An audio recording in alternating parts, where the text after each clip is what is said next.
ಅಲ್ವಾ ಒಂದ್ ಸುಳ್ಳು ಸೃಷ್ಟಿ ಮಾಡೋ ಪರಿಸ್ಥಿತಿ ಪರಿಣಾಮ ಹೇಗಿರುತ್ತೆ ಅಂತ. ಅದಕ್ಕೆ ನಾನು ನಿನಗೆ ಗಿಣಿಗೆ ಹೇಳ್ದೆ ಪ್ರಾಣ ಹೋಗ್ಬೇಕಾದ್ರೆ ಅದನ್ನ ಕಾಪಾಡ್ಕೊಳ್ಳೋಕೋಸ್ಕರ ಸುಳ್ಳು ಹೇಳಿದ್ರೆ ಪರವಾಗಿಲ್ಲ, ಅಷ್ಟೇ ಹೊರತು ಸುಳ್ಳು ಹೇಳಿ ಮದ್ವೆ ಆಗೋದು ಕ್ಷಮಿಸಕ್ಕಾಗ್ದಿರೋಂಥ ದ್ರೋಹ ಆಗುತ್ತೆ ಅಂತ. ದೇವರ ದಯೆಯಿಂದ ಸಮಸ್ಯೆ ಗಲಾಟೆಲೆ ನಿಂತಿದ್ರಿಂದ ಅಮ್ಮೋರು ನಿನ್ನ ಸೊಸೆ ಅಂತ ಒಪ್ಕೊಂಡಿದ್ದಕ್ಕೆ ಸರಿ ಹೋಯ್ತು. ಹಾಗಾಗ್ದೆ ನನ್ನ ಮಗನ ಮೇಲೆ ಆರೋಪ ಹೊರಿಸಿ ಅವನಿಗೆ ಕೆಟ್ಟ ಹೆಸರು ತರ್ತೀಯ ಅಂತ, ಈ ಮನೆ ಮರ್ಯಾದೆನ ಕಳೀತೀಯ ಅಂತ ಯಾರಾದರೂ ಯೋಚನೆ ಮಾಡಿದ್ರೆ ಆ ಪರಿಸ್ಥಿತಿ ಏನಾಗ್ತಿತ್ತು ಗೊತ್ತಾ? ಸುಳ್ಳು ಹೇಳಿ ಮೋಸ ಮಾಡಿದ್ದಕ್ಕೆ ನಿನ್ನ ತಂಗಿಗೋಸ್ಕರ ನಿಜಾನ್ ಮುಚ್ಚಿಟ್ಟು ನಿನ್ನನ್ನು ಕಾಪಾಡಿದ್ದಕ್ಕೋಸ್ಕರ ನನ್ನ ಇಬ್ಬರನ್ನು ಮನೆಯಿಂದ ಆಚೆ ಹಾಕಿರೋರು. ತಿಳ್ಕೊ ಸುಮನ, ಸುಳ್ಳನ ಆಧಾರದ ಮೇಲೆ ಭವಿಷ್ಯನ ಕಟ್ಕೋಬೇಕು ಅನ್ಕೊಳ್ಳೋದು ಪಾಯ ಇಲ್ಲದ ಮನೆ ಥರ. ಯಾವ ಕ್ಷಣದಲ್ಲಾದರೂ ಬಿದ್ದೋಗ್ಬೋದು ಅನ್ನೋ ಭಯದಲ್ಲಿ ಬದುಕಬೇಕಾಗುತ್ತೆ ಅಂತ ಈಗಲಾದರೂ ತಿಳ್ಕೊ. ನಿನ್ಗೊಂದು ವಿಷಯ ಗೊತ್ತಾ? ನಿನ್ನ ಕಾರಣದಿಂದ ನನ್ನ ಯಜಮಾನ್ರ ಮಧ್ಯೆ ಮನಸ್ತಾಪ ಬಂದಿದೆ. ನಿನ್ನ ಬಗ್ಗೆ ನಾನು ಅವ್ರಿಗೆ ನಿಜ ಹೇಳ್ದೆ, ಅವ್ರ ನಂಬಿಕೆಗೆ ಮೋಸ ಮಾಡಿದೆ ಅಂತ ಯಜಮಾನ್ರು ನನ್ನ ಮೇಲೆ ಕೋಪ ಮಾಡ್ಕೊಂಡಿದ್ದಾರೆ. ಅದಕ್ಕಿಂತ ಹೆಚ್ಚಾಗಿ ನೊಂದ್ಕೊಂಡಿದ್ದಾರೆ. ನೋಡ್ ಸುಮನ, ನಾನು ಅವ್ರ ಕಾಲು ಹಿಡ್ಕೊಂಡಾದ್ರೂ ಸರಿ ನಡೆದಿರೋದನ್ನೆಲ್ಲ ಅವ್ರಿಗೆ ಅರ್ಥ ಆಗೋ ಹಾಗೆ ಹೇಳಿ ಕ್ಷಮೆ ಕೇಳ್ತೀನಿ. ಆದ್ರೆ ಈಗಲಾದ್ರೂ ನೀನು ನಿನ್ನ ಮನಸ್ಥಿತಿನ ಬದಲಾಯಿಸ್ಕೋ. ಕನ್ಸಲ್ ಬದುಕದ್ ಬಿಟ್ಟು ವಾಸ್ತವದಲ್ಲಿ ಬದುಕೋದನ್ನ ಕಲ್ತ್ಕೋ. ವಿಕ್ರಾಂತ್ ಯಜಮಾನ್ರ ಮನ್ಸನ್ ಗೆದ್ದು ಒಳ್ಳೆ ಹೆಂಡತಿ ಅಂತ ಅನ್ನಿಸ್ಕೊಂಡು ದಯವಿಟ್ಟು ನಿನ್ನ ಸಂಸಾರನ ಕಾಪಾಡ್ಕೋ. ನಿನ್ನ ಸಂಸಾರಕ್ಕೆ ಏನಾದರೂ ತೊಂದರೆ ಆದರೆ ನಿನ್ನ ಅಕ್ಕ ಸಹಿಸ್ಕೊಳ್ಳಲ್ಲ.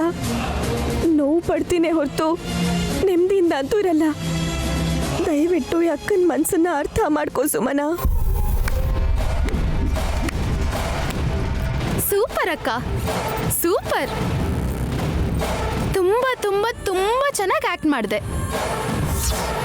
ಹಂಗಿಂಗಲ್ಲ, ತಂಗಿಗೋಸ್ಕರ ಯಾವ ಅಕ್ಕನೂ ಇಷ್ಟು ಹೋರಾಡಲ್ವೇನೋ, ಇಷ್ಟು ಒದ್ದಾಡಲ್ವೇನೋ.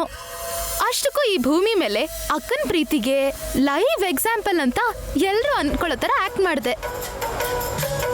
ಕೊಡ್ತಾರಕ್ಕ, ಕನ್ಫರ್ಮ್. ಈ ವರ್ಷ ಉತ್ತಮ ನಟಿ ಅವಾರ್ಡ್ ನಿನ್ಗೆ ಕೊಡ್ತಾರೆ, ಇದರಲ್ಲಿ ಯಾವ ಡೌಟು ಇಲ್ಲ. ಸುಮನ, ನಿನ್ಗೇನಾದ್ರೂ ಹುಚ್ಚ?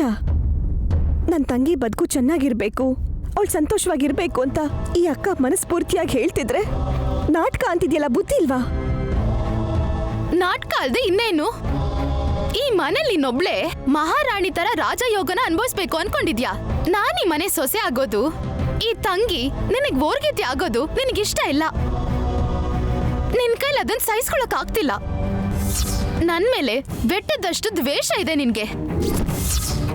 ಹೇಗಾದ್ರೂ ಸರಿ, ನನ್ನನ್ನ ಈ ಮನೆಯಿಂದ ಹೊರಗೆ ಕಳಿಸ್ಬೇಕು ಅಂತ ಪಣ ತೊಟ್ಟಿದ್ಯಾ. ಅದಕ್ಕೆ ನನ್ ಬಸ್ರಲ್ಲ ಅಂತ ನಾನ್ ನಾಟಕ ಮಾಡಿ ಚಿಕ್ಕೇಜ್ಮನ್ರ ಜೊತೆ ಮದ್ವೆ ಆಗಿದ್ದೀನಿ ಅಂತ ಅಮ್ಮವ್ರ ಹತ್ರ ಹೇಳಿದ್ಯಾ. ನಾನ್ ಮೋಸ ಮಾಡಿ ನಂಬಿಕೆ ದ್ರೋಹ ಮಾಡಿದೀನಿ ಅಂತ, ಈ ಮನೆ ಮರ್ಯಾದೆನ ಬೀದಿಗೆ ತಂದೆ ಅಂತ ಅವ್ರ ಹತ್ರ ನನ್ ಮೇಲೆ 100 ಸೇರಿಸಿ ಚಾಡಿ ಹೇಳಿದ್ಯಾ. ನನ್ನನ್ನ ಈ ಮನೆಯಿಂದ ಕತ್ತಿಡ್ದು ಆಚೆ ಹಾಕು ಅಂತ ಅವ್ರಿಗೆ ಹೇಳಿದ್ಯಾ.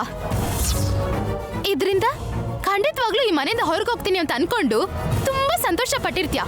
ಆದ್ರೆ ನಿನ್ ಪ್ಲಾನ್ ಉಲ್ಟಾ ಹೊಡೆದಿದ್ದಕ್ಕೆ, ನೀನ್ ಅನ್ಕೊಂಡ್ ಹಾಗಾಗದೆ ಇರೋದಿಕ್ಕೆ ಈಗ ನನ್ನ ಹತ್ರ ಬಂದು ಇಲ್ಲಿ ನೋಡು ಹೀಗಿಲ್ದಿರೋ ಪ್ರೀತಿನ ನನಗ್ ತೋರಿಸ್ತಾ ಇದ್ಯಾ. ನೈನಿ, ನೀನ್ ಬೈಯಲ್ಲ, ಅವಳ ಮೇಲೆ ಕೋಪ ಮಾಡ್ಕೊಳಲ್ಲ ಅಂತ ನನಗ್ ಮಾತು ಕೊಡು. ಓಹೋ, ಹಾಗಾದ್ರೆ ಇದೆಲ್ಲ ಅವಳು ಮಾಡ್ತಿರೋ ನಾಟಕನ ನನ್ನ ವಿರುದ್ಧ ನನ್ನ ತಂಗಿನ ಎತ್ಕಟ್ಟಿ ನನ್ನ ತಂಗಿನ ನನ್ನ ಜೊತೆ ಜಗಳ ಆಡಕ್ಕೆ ಕಳಿಸಿದ್ಯಾ? ಏನು ನನಗ್ ನಿಜ ಗೊತ್ತಾಯ್ತು ಅಂತ ನಿನಗ್ ಮಾತೇ ಬರ್ತಾ ಇಲ್ವಾ? ನೀನ್ ಅಮ್ಮವ್ರಿಗೆ ಹೇಳಿರೋ ವಿಷಯ ನನಗೆ ಹೇಗೆ ಗೊತ್ತಾಯ್ತು ಅಂತ ಶಾಕ್ ಆಗ್ತಿದ್ಯಾ? ಹೌದು, ನಾನೇ ಹೇಳಿದ್ದು. ನಾನಂದ್ರೆ ನಿನ್ಗೆ ಯಾಕಕ್ಕ ಅಷ್ಟು ದ್ವೇಷ? ನನ್ನ ಸಂಸಾರನೇ ಹಾಳು ಮಾಡಕ್ ನೋಡ್ತೀಯಾ? ಹಾಳು ಮಾಡಬೇಕು ಅಂತಲ್ಲ, ನಿನ್ನ ಸಂಸಾರನ ಸರಿ ಮಾಡಬೇಕು ಅಂತ ಹೀಗೆ ಮಾಡಿದೆ. ಇದೆಲ್ಲ ನಿನ್ ಮೇಲಿರೋ ಪ್ರೀತಿಯಿಂದ ಅಕ್ಕನಾಗಿ ಮಾಡಿದ್ದೀನಿ. ಸಾಕಕ್ಕ, ನಾಟಕ ಮಾಡಿದ್ ಸಾಕು. ಇನ್ನು ನಾಟಕ ಮಾಡಕ್ ನೋಡ್ಬೇಡ. ಆ ತಿಲೋತ್ತಮ ಅಮ್ಮವ್ರಿಗೆ ನಿಜ ಗೊತ್ತಾದ್ರೆ ಆಗ ಅವರು ನನ್ನ ಮನೆಯಿಂದ ಆಚೆ ಹಾಕ್ತಾರೆ. ಹೀಗಿರುವಾಗ ನಾನ್ ಬಸ್ರಲ್ಲ ಅಂತ ಅವ್ರ ಹತ್ರ ಹೇಳೋದ್ರಿಂದ ನನ್ ಸಂಸಾರನ ಹೇಗ್ ಕಾಪಾಡ್ದಂಗಾಗತ್ತೆ? ನನ್ಗಂತೂ ಗೊತ್ತಾಗ್ತಿಲ್ಲ. ನೀನ್ ಬಸ್ರಿ ಅಲ್ಲ ಅನ್ನೋ ವಿಷಯ ಗೊತ್ತಾದ್ರೆ ಏನಾಗುತ್ತೋ ಅಂತ ನೀನ್ ಪ್ರತಿಕ್ಷಣ ಭಯದಲ್ಲೇ ಬದುಕ್ತಿದ್ದೆ. ಸದ್ಯಕ್ಕಂತೂ ಏನೋ ಒಂದ್ ಹೇಳಿ ಸುಮ್ಮನಾಗಿಸ್ಬೋದಿತ್ತು. ಆದ್ರೆ ಇನ್ನೊಂದ್ 2-3 ತಿಂಗಳು ಆಗಿದ್ದಿದ್ರೆ ಸೀಮಂತ ಅದು ಇದು ಅಂತ ಕಾರ್ಯಕ್ರಮ ಇಟ್ಕೋತಿದ್ರು. ಆಗ ಮುಚ್ಚಿಡ್ಬೇಕು ಅಂತ ಅನ್ಕೋತಿದ್ರು, ಅದಾಗ್ತಿರ್ಲಿಲ್ಲ. ಖಂಡಿತವಾಗ್ಲೂ ಯಾವುದೋ ಒಂದು ರೀತಿಲಿ ಅದು ಹೊರಗೆ ಬರ್ತಿತ್ತು. ಅಲ್ಲಿವರೆಗೂ ಈ ವಿಷಯನ ಮುಚ್ಚಿಟ್ಟಿದ್ರೆ ನೀನಿನ್ನೂ ದೊಡ್ಡ ದೊಡ್ಡ ಸಮಸ್ಯೆಯಲ್ಲಿ ಸಿಕ್ಕಾಕೋತಿದ್ದೆ. ಆಗ ತಿದ್ಕೊಳ್ಳೋ ಅಂಥ ಪರಿಸ್ಥಿತಿ ಕೂಡ ನಿನ್ನ ಕೈಲಿರ್ತಿರ್ಲಿಲ್ಲ ಸುಮನ. ಅದಕ್ಕೆ ಪರಿಸ್ಥಿತಿ ಕೈ ಮೀರಿ ಹೋಗಬಾರ್ದು ಅಂತ, ನೀನು ತಿದ್ಕೊಳ್ಳೋಕ್ಕಾಗದೇ ಇರೋ ಅಂಥ ಪರಿಸ್ಥಿತಿ ಬರಬಾರ್ದು ಅಂತಾನೆ ಅಮ್ಮ ಅವ್ರಿಗೆ ನಾನೇ ಈ ವಿಷಯನ ಹೇಳಿದೆ. ಚಿಕ್ಕ ಯಜಮಾನ್ರನ್ನ ನೀನು ಮನಸ್ಫೂರ್ತಿಯಾಗಿ ಪ್ರೀತಿಸಿದ್ರಿಂದಾನೇ ಹೀಗೆ ಮಾಡಿದ್ಯಾ ಅಂತ, ಇದರಲ್ಲಿ ಯಾವುದೇ ರೀತಿ ಮೋಸ ಇಲ್ಲ ಅಂತ ಅವ್ರಿಗೆ ಅರ್ಥ ಆಗೋ ಹಾಗೆ ಹೇಳಿದೆ. ತಪ್ಪು ಒಪ್ಕೊಂಡು ನಾವೇ ಹೇಳಿದ್ರಿಂದ ಅವ್ರ ಕೋಪ ಕಡಿಮೆ ಆಗಿ ನಿನ್ನ ಸೊಸೆ ಅಂತ ಒಪ್ಕೊಂಡಿದ್ದು. ಹೀಗಾಗದೆ ಅವರೇ ಏನಾದರೂ ತಿಳ್ಕೊಂಡಿದ್ರೆ ಅವ್ರು ಖಂಡಿತವಾಗ್ಲೂ ನಿನ್ನ ಮನೆಯಿಂದ ಆಚೆ ಹಾಕಿರೋರು ಸುಮನ.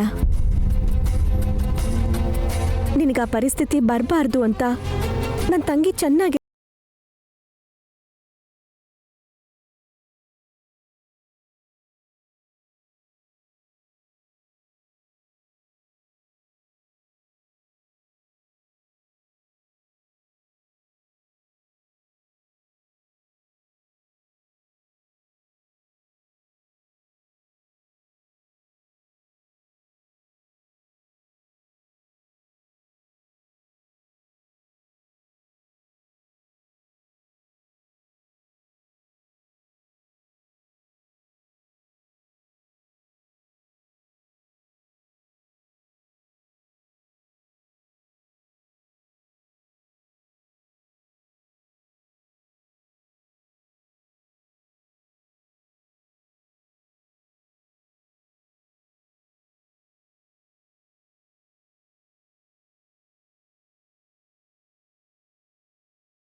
ತಿಲೋತ್ತಮ, ನನ್ನ ತಂಗಿನ ನನ್ನ ವಿರುದ್ಧನೇ ಅಸ್ತ್ರದ ಥರ ಉಪಯೋಗಿಸ್ಬೋದು ಅಂದ್ಕೊಂಡ್ಯಾ? ನಿನ್ನ ಬುದ್ಧಿವಂತಿಕೆಗೆ ಹೇಗೆ ಉತ್ತರ ಕೊಡ್ಬೋದೋ ಹಾಗೆ ಉತ್ತರ ಕೊಟ್ಟಿದ್ದೀನಿ. ಇನ್ನು ಮುಂದೆ ಪ್ರತಿ ಕ್ಷಣ ನಿನ್ನ ಎಲ್ಲ ಯೋಚನೆಗಳನ್ನೂ ಹೀಗೆ ತಲೆ ಕೆಳಗಾಗೋ ಹಾಗೆ ಮಾಡ್ತೀನಿ.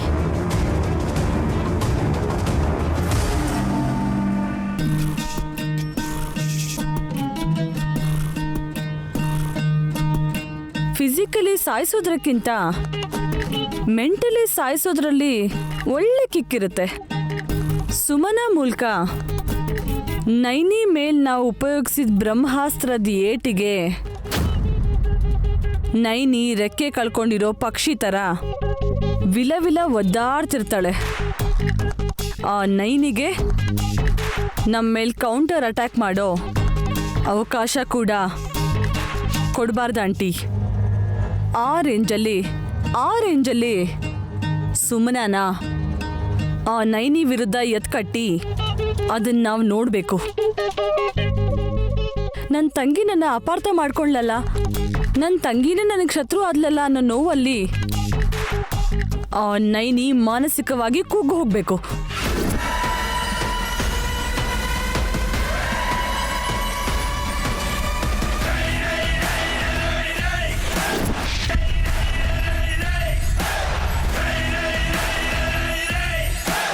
ಏನಮ್ಮೋರೆ, ಏನ ನೋಟ?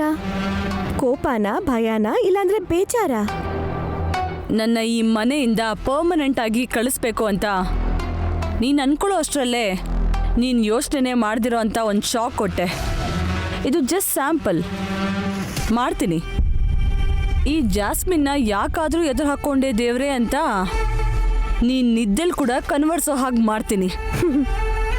ನಿಮ್ಮ ಆವೇಶ ನೋಡ್ತಿದ್ರೆ ಕೋಪ ಬರ್ತಿಲ್ಲ, ನಗು ಬರ್ತಿದೆ. ಪಾಪ ಹಗಲ್ಗನ್ಸ್ ಕಾಣ್ತಾ ಭ್ರಮೇಲ್ ಬದುಕ್ತಿದ್ದೀರಾ ಅಂತ ಬೇಜಾರಾಗ್ತಿದೆ. ನೈನಿ, ಕೂಗಿ ಆಯಾಸ ಮಾಡ್ಕೊಳ್ಳೋದು ಬಿಟ್ಟು ನೀನೇನು ಮಾಡೋಕ್ಕಾಗಲ್ಲ. ಸೂರ್ಯ ಪೂರ್ವದಲ್ಲಿ ಹುಟ್ಟುತ್ತಾನೆ ಅನ್ನೋದು ಎಷ್ಟು ನಿಜಾನೋ, ನಿನ್ನ ಈ ನೈನಿ ಮನೆಯಿಂದ ಆಚೆ ಹಾಕ್ತಾಳೆ ಅನ್ನೋದು ಅಷ್ಟೇ ನಿಜ. ನಿನ್ನ ಹಿಂದೆ ಯಾರೇ ಇದ್ರು, ಎಂಥ ದೊಡ್ಡ ಶಕ್ತಿ ಇದ್ರೂ ಸರಿ. ಏನು ಅರ್ಥ ಆಗ್ತಿದೆ ಅಲ್ವಾ? ಯಾರು ನಿನ್ನ ಮನೆಯಿಂದ ಆಚೆ ಹಾಕೋದನ್ನು ತಡೆಯೋಕ್ಕಾಗಲ್ಲ, ನಿಲ್ಸಕ್ಕಾಗಲ್ಲ. ಗೊತ್ತಿದೆ ಅಲ್ವಾ? ನಿನ್ಗಿರೋದು 1 ವಾರ ಅಷ್ಟೇ. ಈ ನೈನಿ ನನಗೆ ಏನು ಮಾಡ್ಬಿಡ್ತಾಳೋ ದೇವ್ರಿ ಅನ್ನೋ ಭಯದಲ್ಲಿ ನೀನು ಹೆದರ್ಕೊಂಡು ನಡ್ಗೋ ಹಾಗೆ ಮಾಡ್ತೀನಿ. ಜಾಸ್ಮಿನ್ ಅಲ್ಲ, ನೀನು ಹಗಲ್ ಕನ್ಸ್ ಕಾಣ್ತಾ ಬದುಕ್ತಾ ಇರೋದು. ಈ ತಿಲೋತ್ತಮ ಇರೋವಾಗ ಜಾಸ್ಮಿನ್ನ ಆಚೆ ಹಾಕೋದು ಅಂದ್ರೆ ಅಷ್ಟು ಈಸಿ ಅಂದ್ಕೊಂಡ್ಯಾ? ಖಂಡಿತ ಅದು ನಿನ್ನಿಂದ ಈ ಜನ್ಮದಲ್ಲಿ ಸಾಧ್ಯ ಇಲ್ಲ.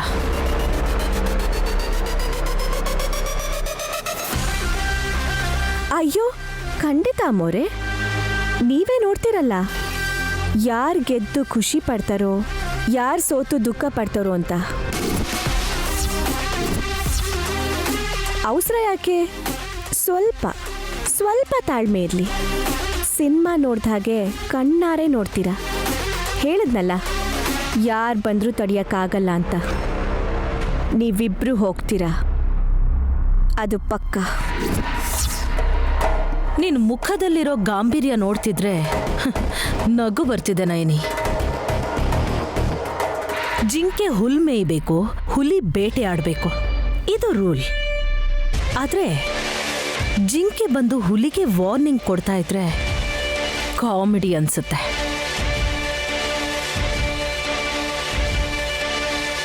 ಈ ತಿಲೋತ್ತಮನ್ಗೆ ಚಾಲೆಂಜ್ ಮಾಡಬೇಕು ಅಂದ್ರೆ ಒಂದು ರೇಂಜ್ ಇರಬೇಕು. ಹೋಗಿ ಕೆಲಸ ನೋಡ್ಕೊ, ಹೋಗು. ಉಪ್ಪು ತಿಂದ ಮನೆಗೆ ದ್ರೋಹ ಬಗದ್ಯಲ್ಲೋ ಅಂತ ಒಂದು ಗಾದೆ ಮಾತಿದೆ, ಗೊತ್ತಲ್ವಾ? ಇದು ನಿಮ್ಮನ್ನ ನೋಡೇ ಮಾಡಿರಬೇಕು. ಉಪ್ಪು ತಿಂದ ಮೇಲೆ ನೀರು ಕುಡಿಲೇಬೇಕು ಅನ್ನೋದು ಇದರ ಅರ್ಥ. ಯಾರೂ ತಪ್ಪಿಸ್ಕೊಳಕ್ಕಾಗಲ್ಲ, ನೀವು ಕೂಡ.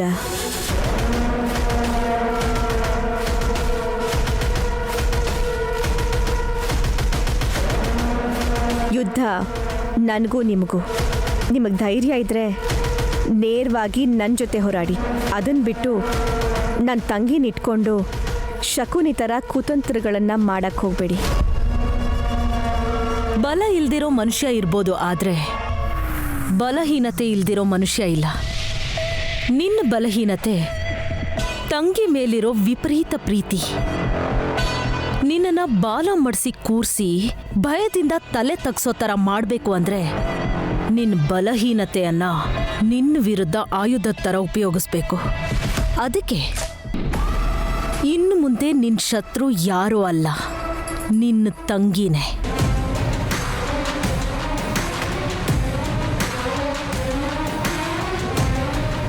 ನಿನ್ನ ತಂಗಿನ ನಿನ್ನ ಮೇಲೆ ಅಗ್ನಿ ಪರ್ವತ ಥರ, ಸುನಾಮಿ ಥರ ದಾಳಿ ಮಾಡೋ ಹಾಗೆ ಮಾಡ್ತೀನಿ. ನೀನು ಏನು ಮಾಡೋಕ್ಕಾಗ್ದೆ, ಏನು ಮಾಡಬೇಕು ಅಂತ ಅರ್ಥ ಆಗದೆ ಪ್ರತಿ ಕ್ಷಣ ನರಕ ನೋಡೋ ಹಾಗೆ ಮಾಡ್ತೀನಿ. ನನ್ನ ತಂಗಿ ನಿಮಗೆ ಇತ್ತೀಚೆಗೆ ಗೊತ್ತು, ಆದರೆ ನನಗೆ ಅವಳು ಹುಟ್ಟಿದಾಗಿಂದ ಗೊತ್ತು. ಮತ್ತು ನಿಮ್ಮ ಮಾಯೆ ಕುತಂತ್ರದಿಂದ ನನ್ನ ತಂಗಿನ ಹೇಗೆ ಕಾಪಾಡ್ಕೋಬೇಕಂತ ನನಗೆ ಗೊತ್ತಿಲ್ವಾ?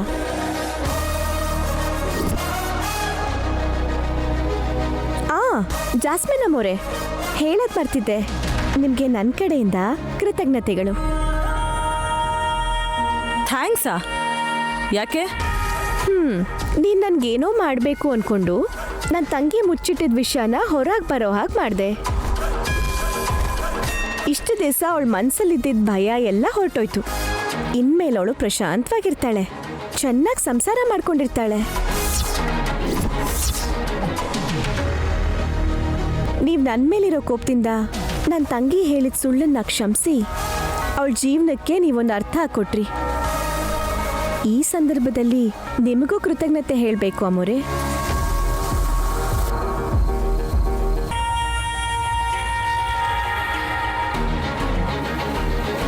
ದಿನಗಳನ್ನ ಎಣ್ಸಕ್ ಶುರು ಮಾಡಿ ಅಮ್ಮೋರೆ. ನಾನು ನಿಮ್ಮನ್ನು ಕಳ್ಸೋದು ಪಕ್ಕ. ಕೆಲವ್ರು ಏನೂ ಮಾಡೋಕ್ಕಾಗದೆ ಕೋಪದಲ್ಲಿ ಹಲ್ಲು ಕಡಿಯೋದು ಅಷ್ಟೇ ನಿಜ.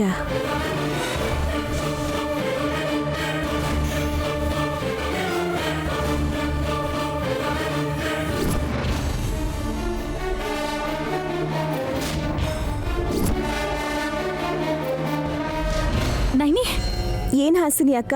ಸುಮನ ಇಷ್ಟು ದೊಡ್ಡ ಸುಳ್ಳು ಹೇಳ್ತಾಳೆ ಅಂತ ನಾನು ಅನ್ಕೊಂಡೇ ಇರ್ಲಿಲ್ಲ ನೈನಿ.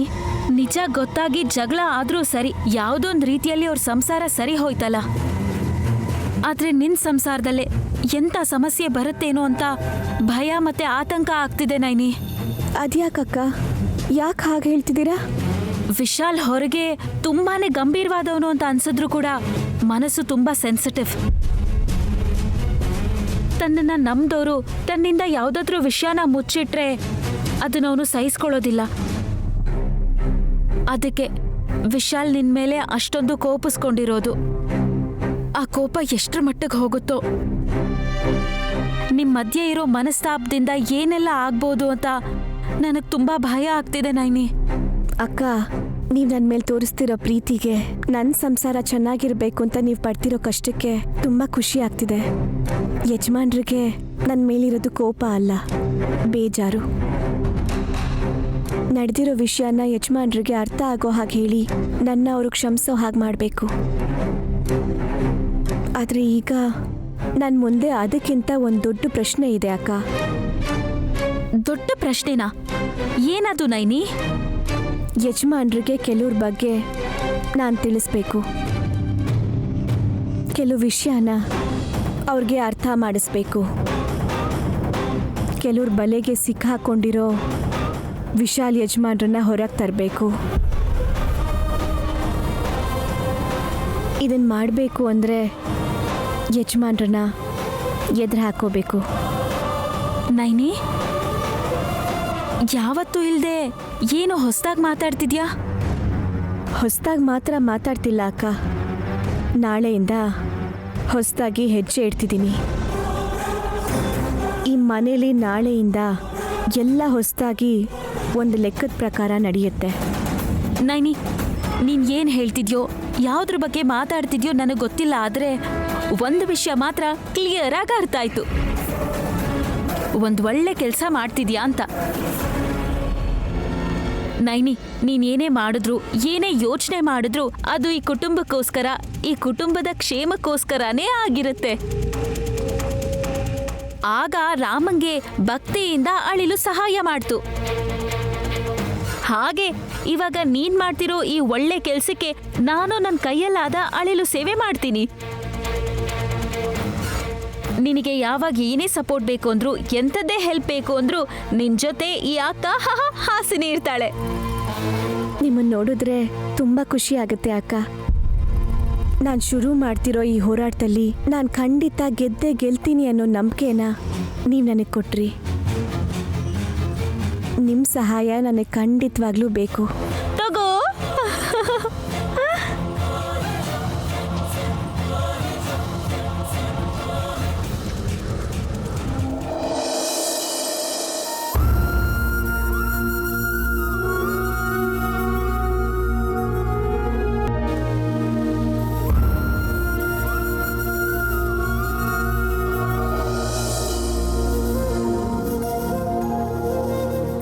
ಯಜಮಾನ್ರು ಇನ್ನೂ ಕೋಪದಲ್ಲೇ ಇದ್ದಾರೆ.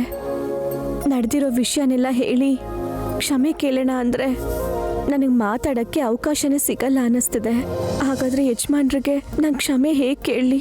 ಅವ್ರನ್ನ ಕ್ಷಮಿಸ್ಬೇಕು ಅಂದರೆ ಏನು ಮಾಡಬೇಕು?